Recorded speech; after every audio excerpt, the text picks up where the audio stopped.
They began the season with a 3-set sweep in a losing effort against the NU Lady Bulldogs. Bagamat halos lahat baguhan ang players, hindi sila nagpasindak.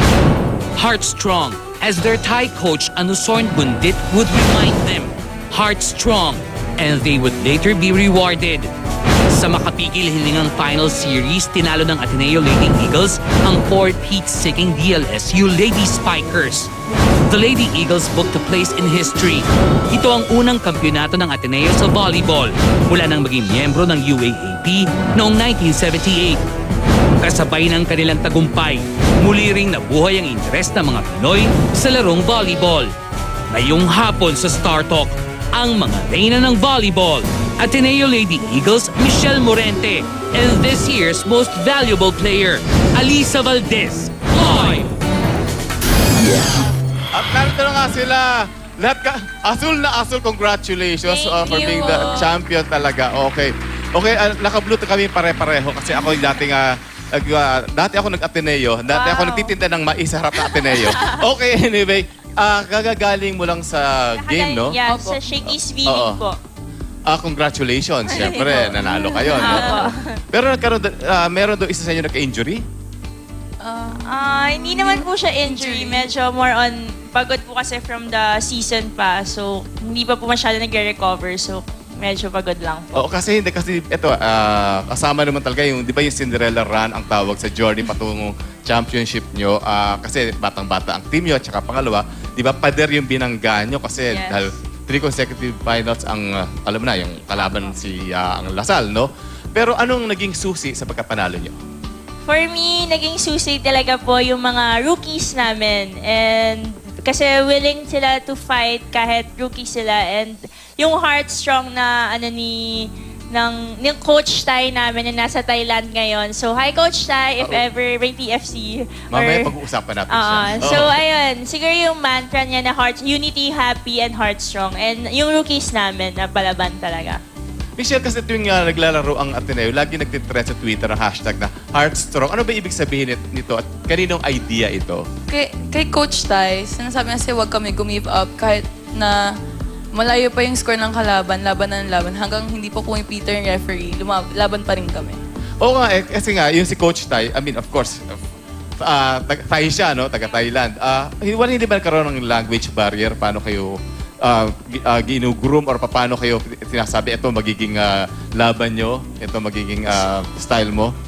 For us kasi we have common denominator which is volleyball. So talaga pong since volleyball yung pinaglalaroan namin, pinag-aaralan namin, nagkakaintindihan po kami. And yung simple words niya na happy, unity, heartstrong, yun talaga yung kahit simple words, nakatatak na po talaga sa isip namin tsaka sa puso namin. At syempre, MVP ka, no? Ay, Tapos, and then you're a thank full-time AB psychology Yes student, po. no? At member ka pa ng student council. Ay, Wala ka masyadong ginagawa, no? Parang ang tamad-tamad, di ba? Pero hindi. Anong ginagawa sa free time mo? free time, natutulog. Tutulog po kami Yun, pag dapat may naman. time. Oo. Usually, with teammates po or friends, going out, movie, ganun, Kayo pa rin? pamparelax. Apo. Oo. Pero kayo ba may mga significant other na? Hindi, ang totoo. Si Mitch. Ay, Si Mitch daw, Mitch. Ate Lai. Ako meron. Hindi.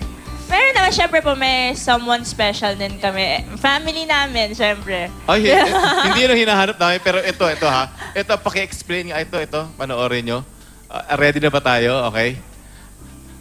Alaysa. Ako po? Oo. Nasaan na ang ano to? Ayan na. Ipaliwanag mo, Alaysa. Sino ang lalaking ito? Si Jovi. Ano siya? Nasa puso ko. Pati family ko, nasa puso ko. Lahat po kayong andito, nasa puso ko. Mga Pero- supporters, nasa puso ko. Pero unang-una sa puso. Hindi po, family muna, God, family, and syempre siya po, special someone. Eto, siyempre, hindi pa pwedeng si Alaysa lang. no? Syempre. Siyempre, Mitch! Uy, di Ito lang ako naman. mag-isa. Nakaready na ba tayo kay Mitch? Ano? Ay. Ayan! Grabe. Sino naman yan? Wait, Okay. Wait. Talaga. Nakita mo na? di ba? Oo. Sino ba? Sino ba?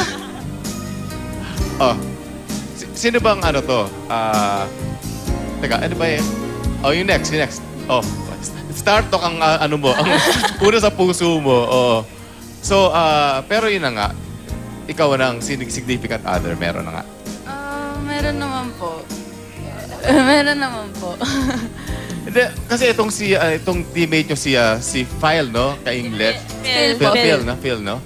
Ay, ito na pala. Ayan! Naka-blue din. Ano po? Wala, friends lang po kami. Oo, si Eliza umamin eh. Hindi. Classmate ko po siya sa English at math, pero wala po. Friends lang po Rookie. kami. Ay, hindi Fellow nunay. rookie. Promise po. Hindi nga. He's a rookie po din sa Ateneo. Ateneo. Pero hindi, Eliza, anong totoo? Yung totoo, we're Classmates po. friends po kami. Close Oo, po. yun. At least, syempre, alam na niya, no? Okay. Kailangan i-defend. Alam mo, mahalin mo to habang buhay bilang kaibigan. Mahal ko po siya. Oo. At naku, mga kapuso, naku, there's more of Eliza and Michelle magbabalik ng Star Talk. At aamin ng itong dalawang, si Mitch, aamin na yan. Ay! Oo.